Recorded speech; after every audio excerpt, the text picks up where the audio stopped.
ED ने बुधवार को पोड़ियाहाट से कांग्रेस विधायक प्रदीप यादव के डोरंडा स्थित सरकारी आवास की तलाशी ली और इससे पहले बुधवार शाम प्रदीप यादव रांची में ईडी ऑफिस पहुंचे। बाद में ईडी के अधिकारी उन्हें लेकर उनके आवास पहुंचे।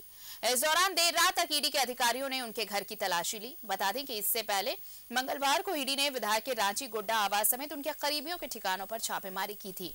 मंगलवार को छापेमारी में दुमका के पीएचईडी के ठेकेदार अजय कुमार झा के आवास से 60 लाख रुपए जब्त किए गए थे।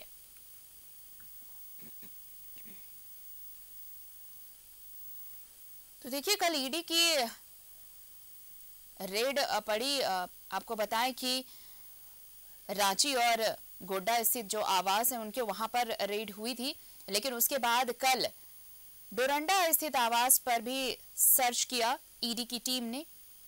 चूंकि उस दिन वो घर बंद था, तो फिर कल यहां पर सर्च ऑपरेशन चलाया गया, सर्च किया ईडी की टीम ने। सहयोगी दीपक हमारे साथ जुड़ रहे हैं और सीधे उनका रुख कर लेते हैं। दीपक, देखिए, रडार पर है, अब ईडी की रडार पर है विधायक प्रदीप यादव। पहले तो वहां पर रेड डाली गई, आप देखिए रांची के आवास पर भी हुई, लेकिन साथ ही साथ गोड्डा स्थित आवास पर भी रेड हुई। लेकिन चूंकि यहाँ डोरंडा वाला आवास बंद पड़ा था, इसलिए कल यहाँ पर सर्च किया ईडी की टीम ने और काफी देर तक ये सर्च चलता रहा। जी बिल्कुल आरती, देखिए जिस तरह से ईडी की कार्रवाई निरंतर चल रहा है और उसमें अधिकारी हो, भ्रष्टाचारी हो, राजनेता हो, सभी रडार पर आ रहे हैं।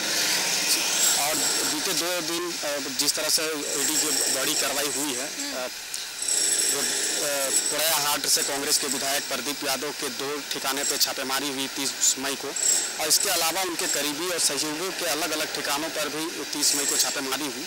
और उस छापेमारी में 65 लाख कैश के साथ इलेक्ट्रॉनिक डिवाइस भी ईडी ने बरामद किया है लोगों के ठिकानों से। तो अब उस पर उस इलेक्ट्रॉनिक डिवाइस की जब जांच होगी तो उसमें भी कई खुलासे हो सकते हैं जो आने वाले समय में देखने को मिलेगा। लेकिन जिस तरह से 30 मई को एक बड़ी कार्रवाई हुई प्रदीप यादव के जो सरकारी आवास है डोरंडा में, इस डोरंडा आवास में छापेमारी हुई। पहले सुबह से देर रात तक छापेमारी चली। उनके जो पैतृक आवास गोड्डा में है वहाँ पर भी छापेमारी हुई और उस छापेमारी में जिस तरह से ईडी को जानकारी मिली, बरामद भी कुछ कैश के साथ इलेक्ट्रॉनिक डिवाइस भी किया गया है। और 30 मई को चूँकि उनके जो सरकारी आवास जो डोरंडा में है, यहाँ पर उनका कमरा बंद था, वो यहाँ पर मौजूद नहीं थे।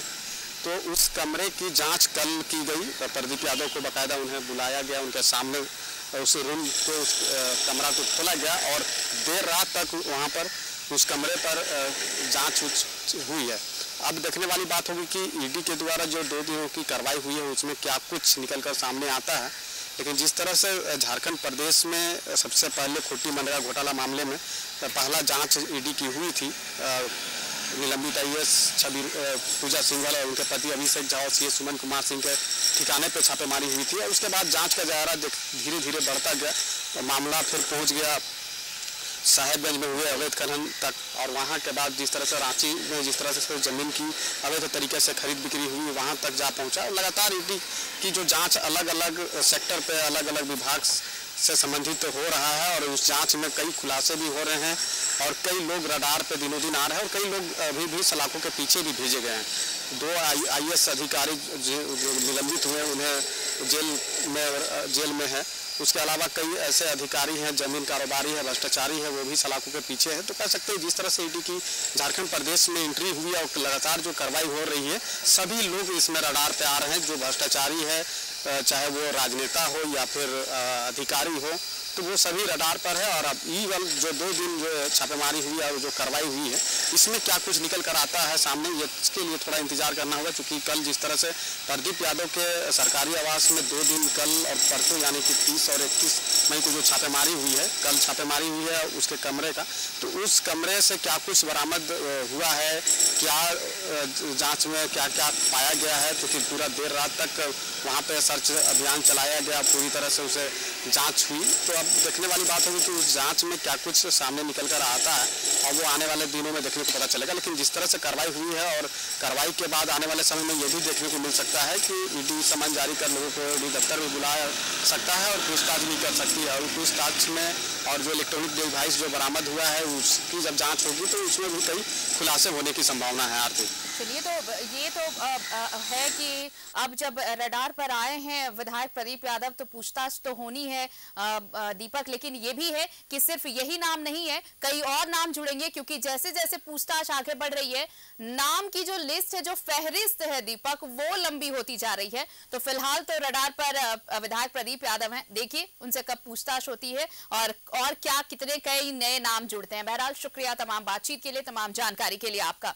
तो ईडी के रडार पर अब विधायक प्रदीप यादव, उनके रांची गोड्डा स्थित आवास खंगाले गए, कई कागजात मिले हैं जिनकी जांच चल रही है और बहुत संभव है कि पूछताछ भी जल्द हो उनसे।